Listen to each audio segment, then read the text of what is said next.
Hi.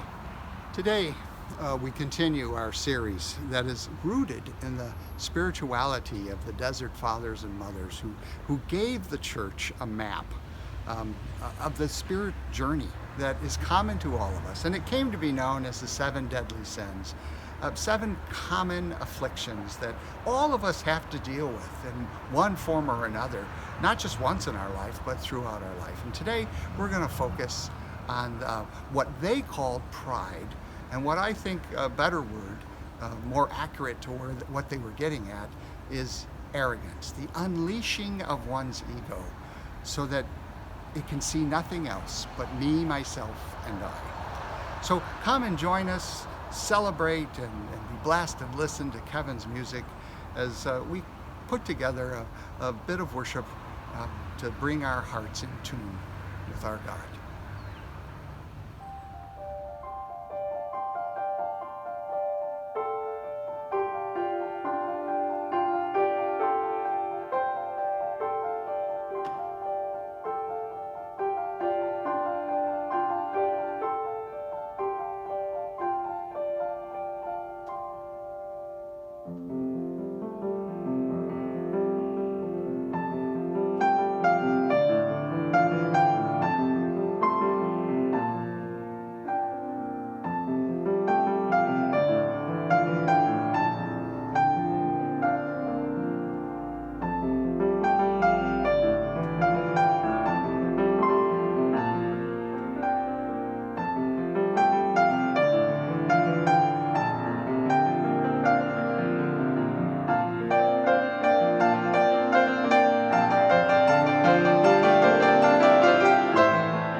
You know, the actual practice of Christianity, trying to imitate and embody the values and vision of Jesus, trying to imitate and embody the Beatitudes, trying to love one another, including loving the enemy, that's hard.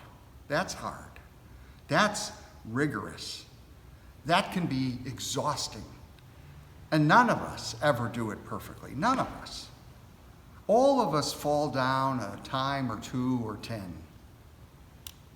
Well, long ago, in a world very similar to ours, a time of violence and cruelty, a time of societal breakdown, famines and plagues, extreme poverty, a time of institutional corruption, of never-ending militarism, of empire, of uncaring government, in a time of similarity to our own, a time when you just feel that something that has been permanent is now ending, a time of world change, of death and disorder, of a future in which you personally could have no impact. It was a time of endings. It felt like the end times. And then something new was given birth. Something new began to rise up. A new spirituality came into being. It was the spirituality of the desert, the spirituality of withdrawal, of fasting and solitude. Today, we call those spiritual pioneers the desert mothers and fathers. They withdrew from normal life so that they could dare to find new life. New life for them and also for us. These pioneers felt deeply that society, and most certainly institutional Christianity, had lost its way, had pretty much come to its end. It had lost its message and its power.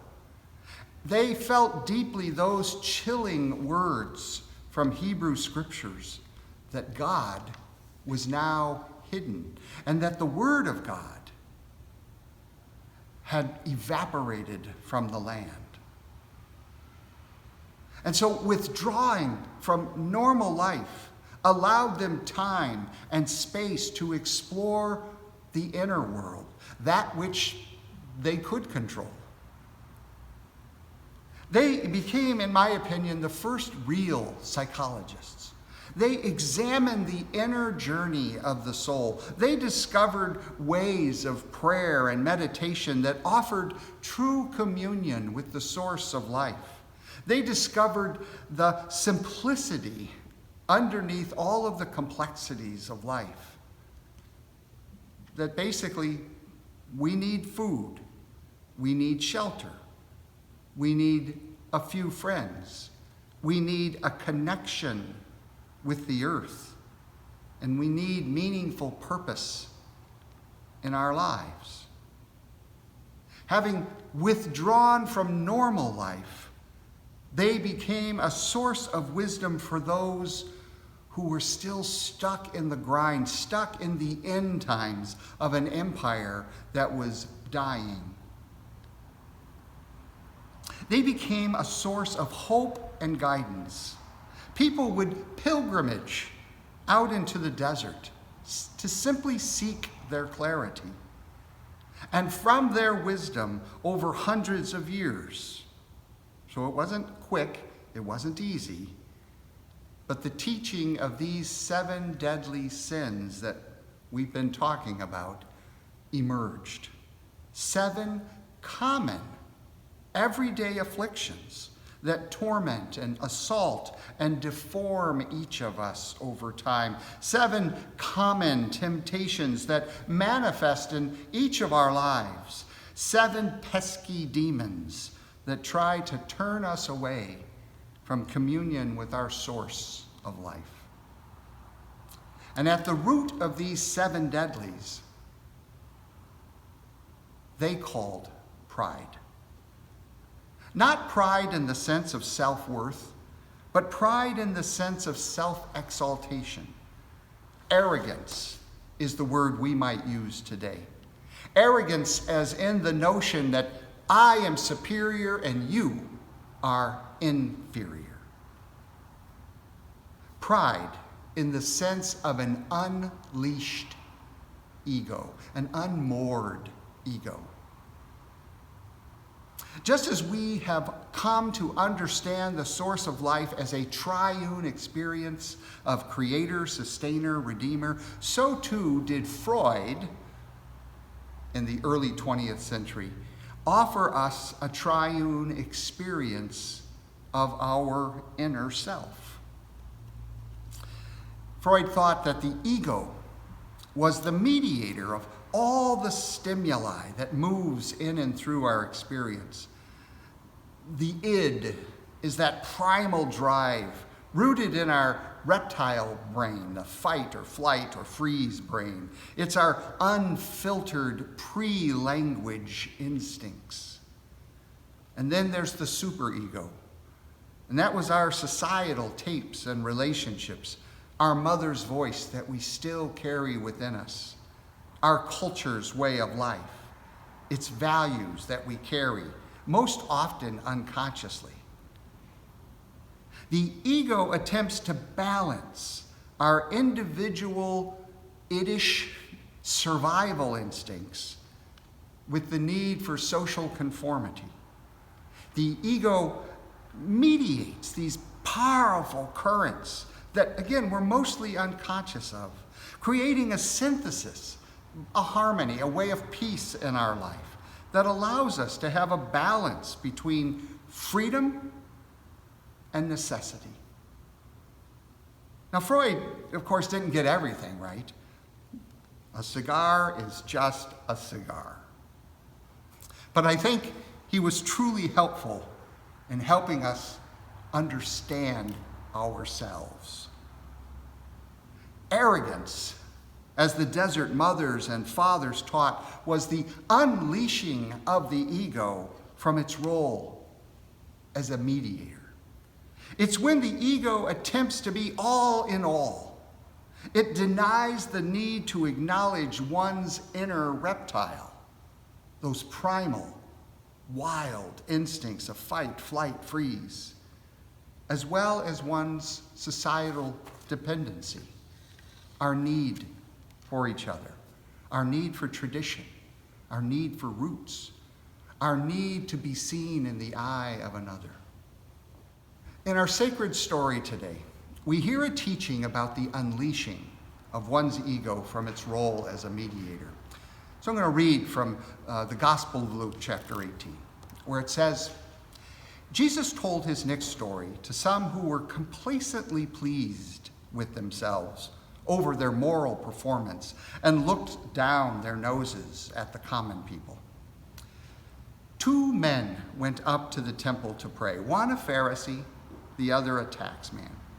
The Pharisee posed and prayed like this: "Oh God, I thank you that I am not like those other people, robbers and crooks and adulterers, or heaven forbid, like this taxman.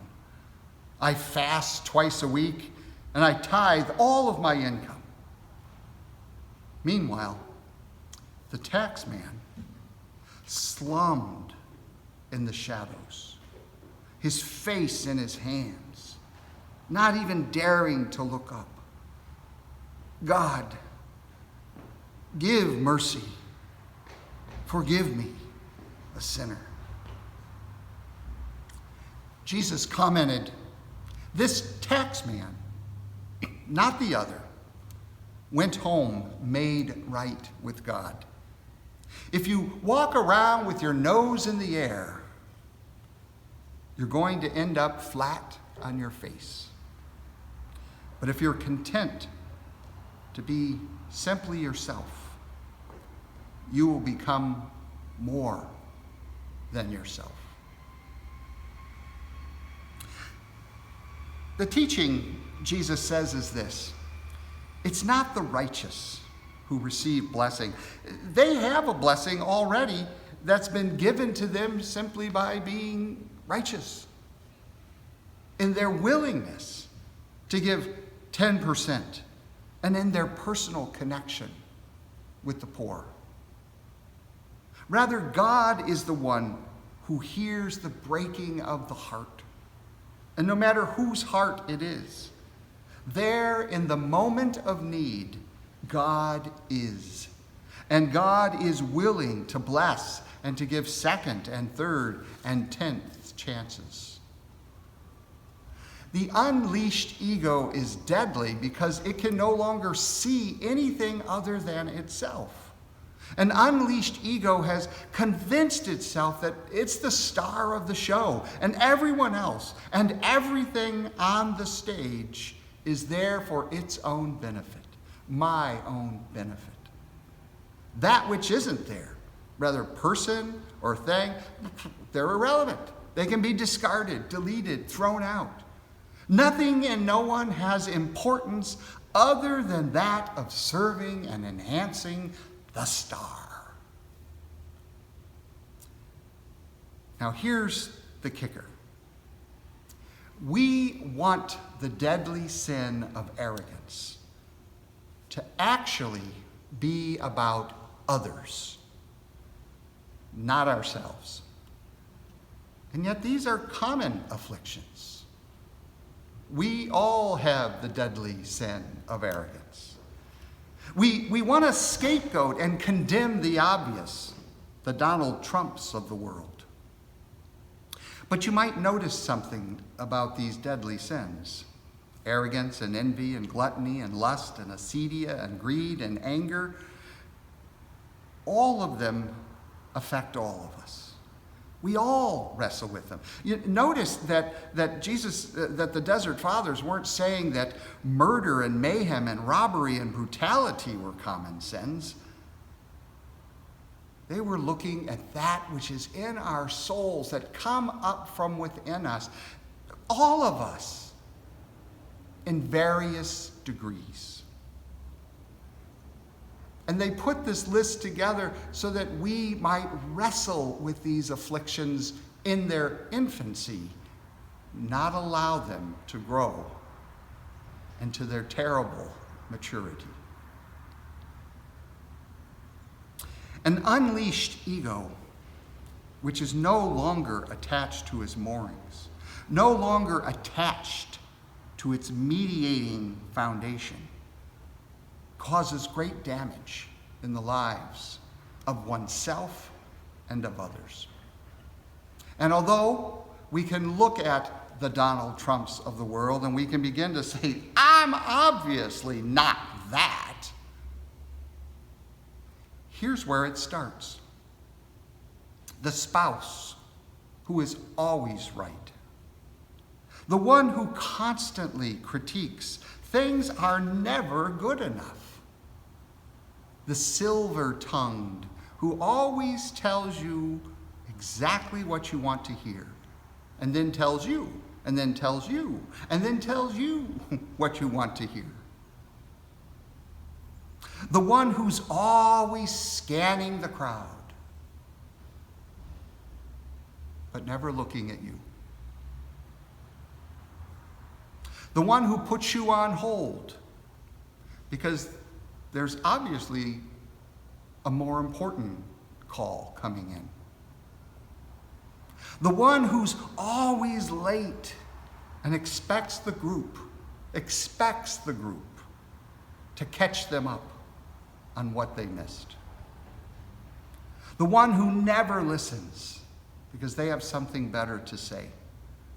The one who constantly interrupts. The one who constantly talks about their own self. The one who blames persons or situations, it doesn't matter, but the one who always blames. The one who will not take responsibility.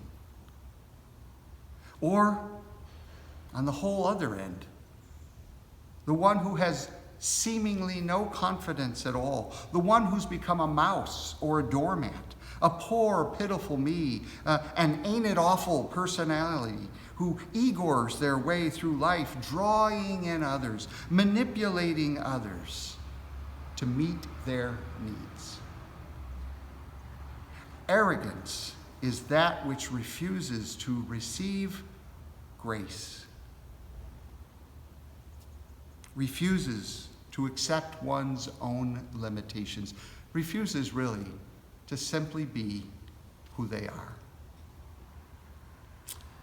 An unleashed ego is separated from the center which holds it. In Jesus' life, his center was God. A God that was experienced as compassion and benevolence. A God experienced in the courage that is found as we see and feel the world from the perspective of the rejected and the blamed and the crucified. Jesus' God is the energy that creatively transcends the binaries of what we judge to be good and evil, rich and poor, liberal and conservative, creating a third way, a road less traveled. To this God, Jesus' ego was moored, balancing his own need for survival, not my will, but thine be done, and for social dependency. Why do you call me good? There is only one who is good. Where and who is your center? Where and who is your center? All of the deadly sins are common because all of them are perversions of our deepest and most significant human desires. An unleashed ego, arrogance, is a perversion of our desire to be profoundly, intimately, truthfully known by another. And to be known is not a casual thing, like knowing a person's name or the little trinkets of their life.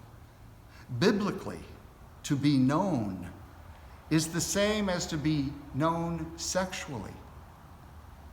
The communion is that intense, that intimate, that focused, that vulnerable.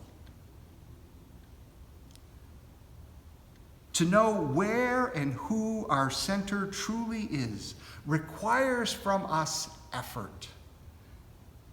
I want to lift up as a spiritual practice something that can help us know ourselves more fully and that can assist our ego to fulfill its role as a mediator between the ongoing struggle between freedom and necessity.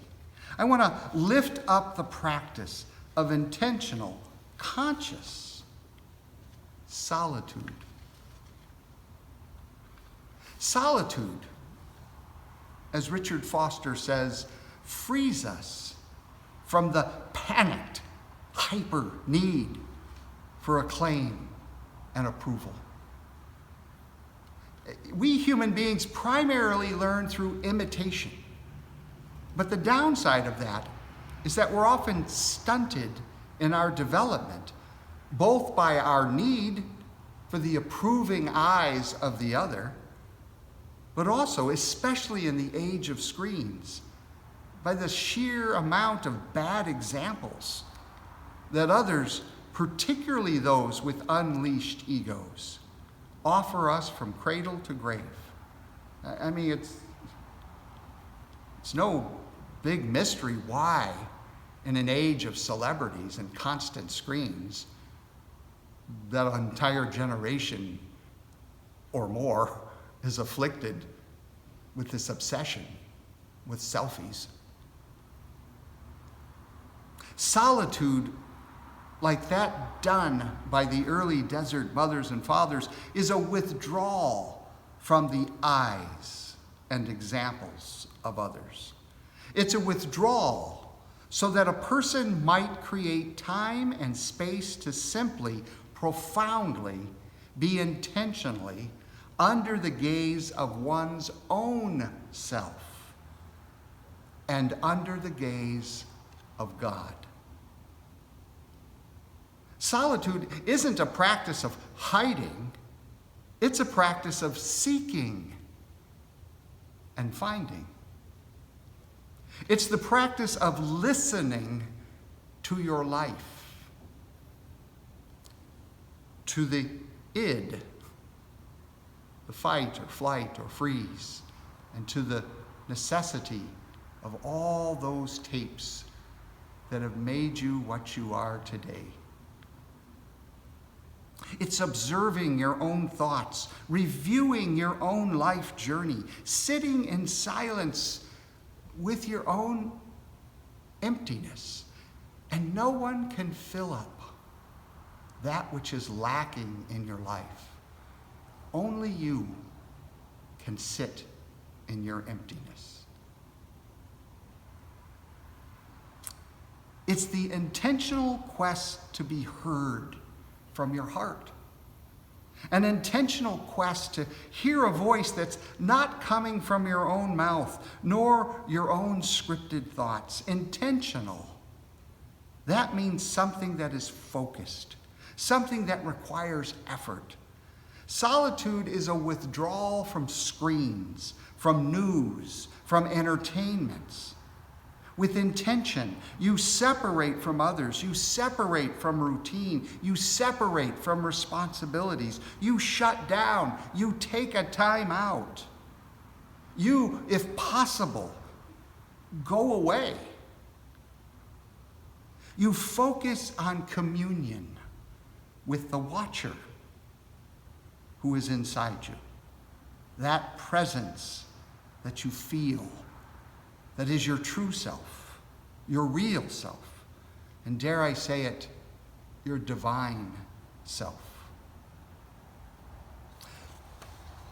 Solitude is an intentional quest to make contact inside your life. The Buddhists have a tradition of a 10-day silent retreat. I think there's wisdom in such a practice, terrifying as that might be for some of us. Me too.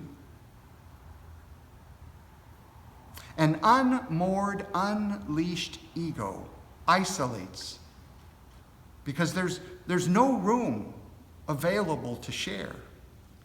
Arrogance pushes people away, and it certainly pushes people around. Arrogance demands to be served, demands to be awarded, recognized, rewarded, adored.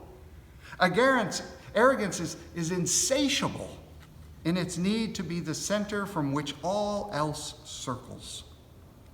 And when you are the center of your own life, nothing else really much matters. As C.S. Lewis once said so wisely, hell is nothing else but yourself for eternity. Let me close with a fable. Once upon a time, a great mystic asked God to show her heaven and hell. And instantly she was transported to a large banquet room with long tables overflowing with a succulent feast. And God said, "This is hell." And as the mystic looked closer, she could see that the residents of hell were all seated around these incredibly bountiful tables. But there was one noticeable oddity. Each of them had long, extended, abnormal arms, about 6 feet in length. And at the end of each arm was a fork. But the residents of hell were unable to eat because they had no elbow, just the long arm.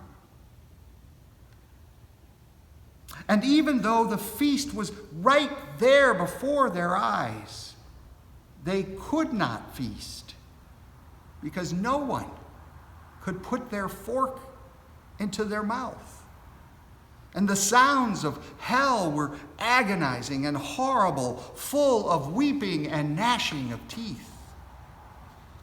But then suddenly the mystic was transported to heaven, which an identical room rather, identical looking people, and God said, "This is heaven."